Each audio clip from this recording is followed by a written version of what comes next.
Sekarang lihat tata cara mandi junub. Perlu dijelaskan apa mboten?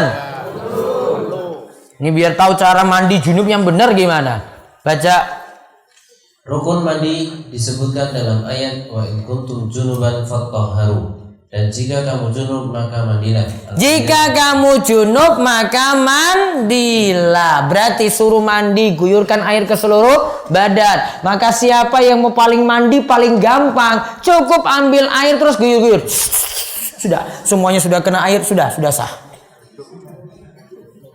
Walaupun nggak pakai wudhu dulu. Kita kan lagi bahas syarat wajibnya.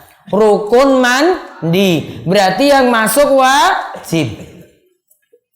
Contoh, di rumah nggak ada air, boleh nggak berenang di telaga? Nah, datang langsung nyemplung, Bismillah ya Allah, junub, nyemplung, sudah bahasa semua, terus naik, sudah pulang, ya, alhamdulillah sudah suci. Mohon paham?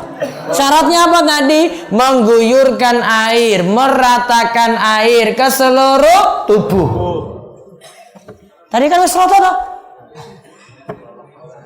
Kelep sudah, sudah. Wah, kakiku wis, iki badanku wis, ya sudah. Alhamdulillah pun suci. Hah?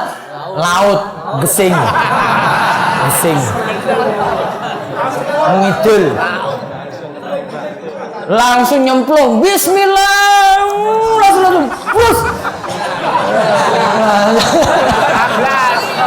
13. Wes nyemplung sudah kena air semuanya, pun rata, pun sudah, berarti sah, sudah suci.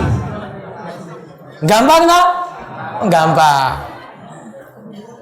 Junub kayak begini. Wah, Ustaz itu subuh-subuh. Ya wes resikomu. Subuh. Taunya apa di lapangan ada embun, terus saya guling-guling saja, nggak boleh.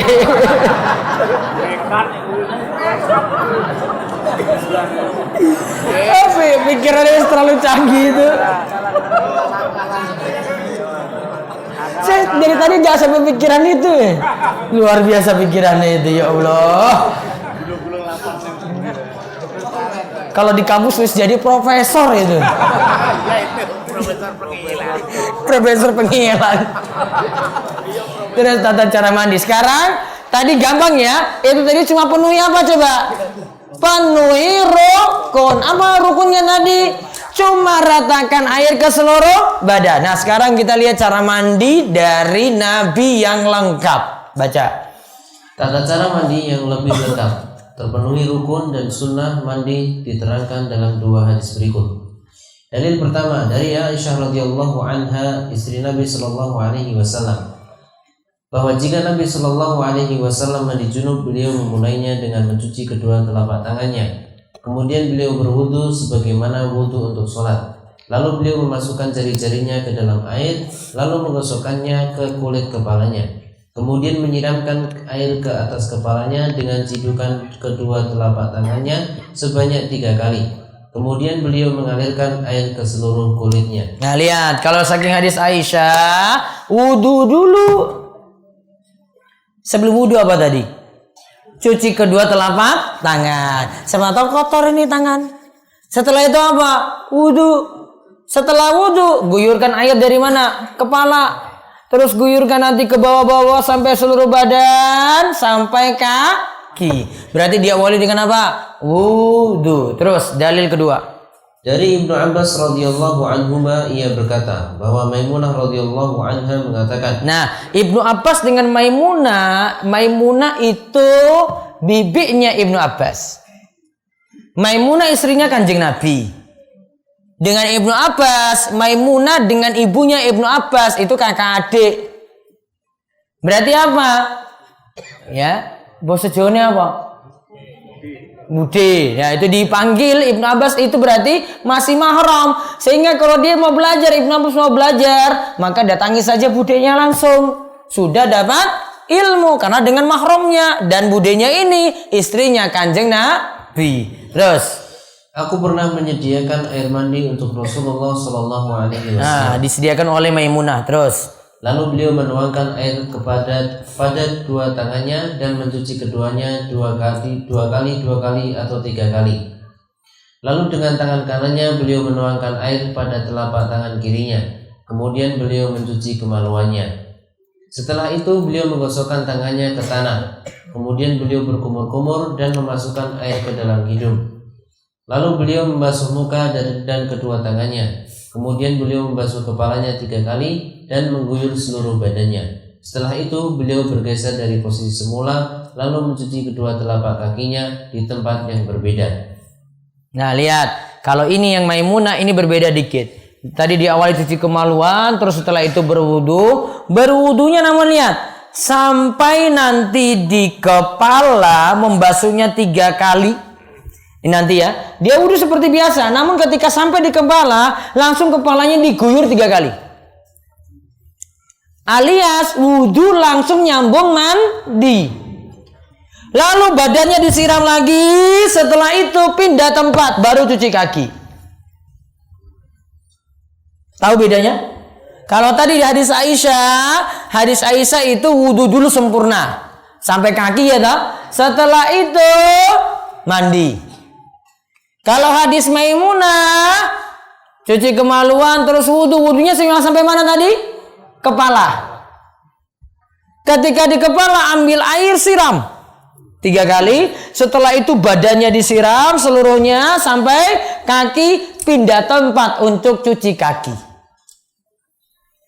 Boleh lakukan cara Aisyah, boleh lakukan cara Maimunah. Terus rukun mandi berarti ada 2. 1. Niat. 2. Menghilangkan najis yang ada pada badan. 3. Mengguyur air ke seluruh tubuh. 1. Niat. 2. Menghilangkan najis yang ada pada badan. Najisnya dihilangkan dulu. Ya, ada kencing, ada bekas mani, ada madhi, ada wadi, yang najis dihilangkan. Setelah itu mengguyur air ke seluruh tubuh. Mengguyurkan air ke seluruh tubuh, dia guyurkan. Ini yang rukun. Rukun itu intinya meratakan air ke seluruh tubuhnya. Sedangkan sunnah mandi ada 5. 1. Membaca bismillah. Nah, baca bismillah dulu di awal. Bismillah. Terus 2. Berwudu sebelum mandi. Berwudu sebelum mandi. Terus 3. Menggosokkan tangan pada badan. Menggosokkan tangan pada badan, digosok-gosok. Gini ya. Nah, di sini walaupun gak pakai sabun, yang penting itu digosok dulu biar airnya rata. Baiknya jenengan kalau mandi junub itu nggak campur sabun dulu, pakai air mutlak saja. Air mutlak berarti yang murni air. Sabun nanti kalau ini sudah rata semua dengan air, baru ambil sabun kemudian ratakan lagi dengan air lagi dan bilas tadi yang sudah rata dengan sabun. Terus 4. Tidak ada jeda yang lama antara anggota badan. nah, sudah siram kepala. Jangan dalam kamar mandi nongkrong dulu apaan gitu. Nah, sudah. Terus setengah jam lagi baru badan kurung. Wah, siram. Nah, ini kalau sudah kering yang ini, terus jenengan lanjut lagi anggota yang lain nggak boleh. Maka ketika siram yang satu, lanjut lagi dengan yang lain. Baiknya tidak ada jeda yang lama. Terus yang kelima, mendahulukan yang kanan dan kiri. nah, dahulukan siram yang kanan, lalu siram yang kiri. Maka sisi badan yang kanan dulu, baru yang kiri. Kaki kanan dulu, baru yang kiri. Wallahu a'lam bishawab. Selesai untuk tata cara mandi junub. Mandi Jumat tata caranya seperti itu. Namun kemarin seperti kita simpulkan, mandi Jumat hukumnya apa? Wajib apa sunnah? Sunnah.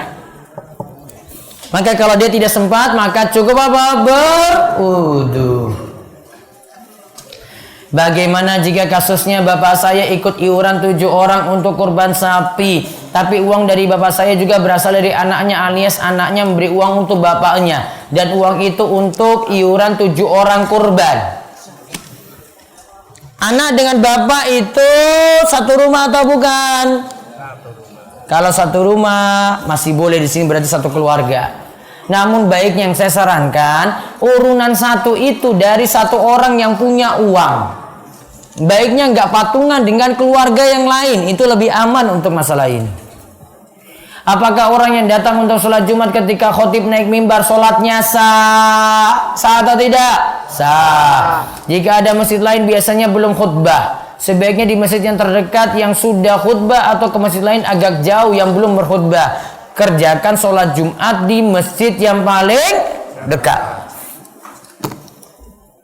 Apakah bacaan bismillah saat mandi junub itu dijaharkan, lirik saja, atau tadi wudunya di luar, baru mandi nanti di dalam kamar mandi, maka baca bismillahnya nanti di luar, itu lebih aman. Saya punya kambing, lebih baik diutamakan berkurban atau buat akikohi anak. Akikohnya sudah lewat kan, kalau sudah masa waktunya sudah lewat karena sudah lahirannya lama, maka dahulukan kurban dulu. Kalau sudah kurban ini, mudah-mudahan ada rezeki lagi nanti untuk akikoh. Atau bisa kalau memang kurban dan akikohnya terbatas, memang nggak punya biaya banyak, saran saya gabungkan kurban dan akikoh sekaligus dengan 1 ekor kambing. Seperti itu sebagian ulama membolehkan. Apa hukumnya menggunakan aplikasi azan jika itu hanya sebagai pengingat waktu sholat, tapi saat berbunyi ia tidak melaksanakan sholat? Ya munafik ya berarti. Dia tahu ngerti azan ning HP, terus orang mangkat, coba gimana? Apakah wanita pada zaman Rasulullah ikut menunaikan sholat Jumat di masjid atau di rumah? Rumah semuanya. Maka ke masjid bagi perempuan tidak wajib. Bagaimana hukum lomba atau perayaan hari ulang tahun? Aduh, ini tanya apa? Enggak jawab. Ya, yang berat-berat enggak akan jawab. Saya seorang PRT. Apa PRT? Bantu rumah tangga. Kebetulan juragan saya seorang non muslim. Setiap hari saya sholat di rumah tersebut. Apakah sholat saya sah atau tidak? Ya Allah, tolonglah supaya orang ini diganti pekerjaannya, tidak bekerja pada majikan non muslim. Wes tak dongake wae biar diganti pekerjaan. Bila pajang foto atau gambar tentang pendidikan agama, jarang yang suka di status FB ya. Tapi bila saya pajang lagi acting saat berlibur, saat aktivitas kerja, banyak yang suka. Apakah yang nomor 2 kami dapat pahala juga? Enggak. Nomor 1, mau orang suka, mau orang nge-like, mau orang baca atau tidak, bukan urusanmu. Yang penting nyampaikan. Justru kalau kamu niatnya itu, wah kok yang ini kok sukanya sedikit, yang ini kok like-nya sedikit, malah niatnya jadi enggak ikhlas, perbaikin ya. Bagaimana kalau di sebuah masjid mengadakan tadarus Al-Quran setelah khatam, mengadakan makan bareng di masjid dengan bikin nasi uduk sama potong ayam? Saya juga kemarin itu khatam terus makan-makan. Kemarin apa itu? Ikan bakar kalau nggak salah ya. Iya, nah, ikan bakar juga makan-makan, nggak apa-apa, syukuran. Mumpung tadi khatam Al-Quran, boleh-boleh saja seperti itu, tidak ada masalah. Bagaimana cara mengkhususkan sholat agar pikiran nggak kemana-mana dan hati tenang? Wah, ini penjelasannya panjang. Nanti ngaji terus, nanti insya Allah sholatnya khusyuk. Ada pembahasan saya tersendiri itu, pembahasannya panjang sekali amalan-amalannya. Bagaimana kalau sahibul kurban masih menjadi pelaku syirik? Contohnya orang tua saya, beliau menjalankan sholat 5 waktu, tapi di hari-hari tertentu masih melakukan sajen dan masih percaya pada kejawen. Dan di hari kurban beliau suka berkurban. Bagaimana dengan yang demikian? Ini anaknya yang nanya, ngomong sama orang tua, dakwah orang tua. Ya, dakwah orang tua supaya di situ sadar, dapat hidayah. Mudah-mudahan nanti kurbannya itu diterima dengan sudah tobat terlebih dahulu. Apakah sholat Idul Fitri dan Idul Adha aturannya sama dengan ibadah Jumat? Jamaah harus mendengarkan khutbah, apabila berbicara maka menjadi batal? Tidak. Kalau khutbah Jumat memang diperketat. Kalau untuk sholat id, khutbah Idul Fitri, Idul Adha tidak didengar karena ada keperluan, boleh. Dia pulang terlebih dahulu, tidak masalah. Untuk sahibul kurban maksimal ambil daging kurban 1/3. Tidak harus. Coba lihat 1/3 yang hasil kurban 100 kilo. 1/3 berapa? 30 kilo. Entek, warga dapat berapa? 60. Padahal yang ini yang ambil sepertiga tadi tiap hari makannya daging terus. Mbok serahkan saya sudah diambil seperlunya, kan diperintahkan mencicipi saja. Makanya kalau ini untuk orang Gunung Kidul, saya tidak sarankan praktekkan sepertiga. Kenapa? Banyak yang butuh daging. Ya Allah, satu padukuan sapinya kursiji, kakaknya ada 300. Gue dapat semene loh ini, Mbak. Ini pirang ons iki, pirang ons. Dapat ons ini? Enggak rasa ons. Sacuil sate wae ora iso lho kaya ngene. Orang yang berkurban tapi orangnya tidak sholat, korbannya diterima atau tidak? Suruh sholat baru kurban. Daging kurban dimasak untuk tenaga sama-sama kerja sampai setengah hari. Lebih boleh atau tidak? Saran saya gini ya. Untuk yang panitia yang ngurus ya, baiknya itu disendirikan untuk hewan. Ini bukan diambil dari kurban. Beli kambing sendiri untuk makan-makan panitia. Lebih aman daripada nanti jadi masuk upah untuk orang yang masak gitu. Itu malah jadi masalah nanti. Jadi saran saya seperti itu. Jadi dia tidak ambil dari daging tadi, namun dia ambil dari yang bukan korban. Berarti kambingnya beli sendiri. Insya Allah lebih aman. Ini sebagai masukan. Bagaimana derajat tadi saya mengatakan malaikat 70 kali dalam sehari melihat atau mengunjungi kita. Wallahu a'lam. Imamul Mubin itu kitab yang catatannya jelas. Subhanakallahumma tabarakasmuka wa ta'ala jadduka wa la ilaha ghair. Apakah doa di atas boleh diamalkan sebagai doa istiftah? Boleh. Ini doa iftitah. Doa iftitah yang paling ringkas yang tadi dibaca. Bagaimana hukum sholat berjamaah ketika imam membaca Al-Fatihah melafazkan ain menjadi nga, dan dalam surat pendek fa dibaca pa? Apakah sholat kami sah ataukah harus mengulang lagi? Mudah-mudahan bisa ada imam yang lain.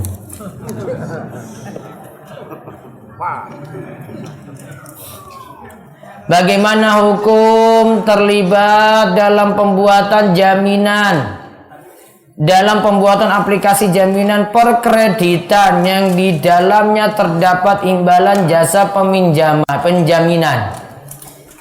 Tidak didukung dalam riba. Riba itu tidak boleh didukung. Apakah ada sholat sunnah qobliyah dan ba'diyah Jumat? Qobliyahnya nggak ada, ba'diyah Jumat yang ada. Bisa memilih ba'diyah Jumat 2 rakaat atau 4 rakaat. Saya makmum masbuk Ustaz dan ketinggalan 1 rakaat. Bolehkah saya berdiri saat salam pertama? Boleh. Namun baiknya tunggu sampai imam 2 kali salam. Apakah benar bahwa kita dilarang menggunakan ringtone HP berupa murotal surat dalam Al-Quran atau azan? Baiknya tidak pakai murotal. Pas jenengan di dalam kamar mandi, HP ini bunyi. Amma yatasaalun. Apa yang dilakukan coba? HP ini diguam. Lagi bunyi dalam kamar mandi, nggak boleh. Makanya karena banyak nanti penyalahgunaan seperti itu, baiknya diganti kring. Tanda telepon masuk toh? Nah, itu orang sudah tahu kayak begitu. Dan itu sudah tahu itu bunyi telepon umum. Ya. Maka pakai seperti itu saja untuk standar. Baik, pengumuman malam Sabtu insya Allah ada kajian seperti biasa di Karangrecek. Terus Sabtu besok, oh saya ke Jakarta. Hari Ahad apa? Ahad lagi apa Ahad lagi? Lagi. Nanti paginya tetap ada kajian jam 5 sampai jam 6 di DS Bulughul Maram, kitab sholat. Kemudian nanti setelah itu jam 7 sampai selesai nanti di Hargosari, Tanjung Sari di Masjid Al Ihsan dekat Balai Desa. Terus ada itu tadi jam 9 nanti kajian di Semanu di Praga di MTKN di tempatnya Buliski. Nanti jamaah semano bisa turut hadir semuanya. Untuk masalah kurban, nanti kita umumkan insya Allah pekan depan. Mudah-mudahan sudah dapat solusi untuk Gunung Kidul. Karena DS masih baru dapat 1 ekor sapi untuk Gunung Kidul. Karena orang-orang belum gajian. Gajiannya awal bulan. Nah, awal bulan itu baru nanti banyak. Demikian, mudah-mudahan bermanfaat. Allah panjangkan umur kita dalam kebaikan, dan Allah memberikan kita keberkahan rizki, kemudahan untuk berkurban, kemudahan juga bagi yang berhaji, dan juga bagi keluarga yang ditinggal berhaji. Dan mudah-mudahan kita dimudahkan juga untuk ke tanah suci, dan Allah mudahkan dan lapangkan rezeki kita, diberikan istiqomah dan husnul khotimah. Demikian, tutup kalian doa kafaratul majelis. Subhanakallahumma bihamdika asyhadu an la ilaha illa anta astaghfiruka wa atubu ilaik. Assalamualaikum warahmatullahi wabarakatuh.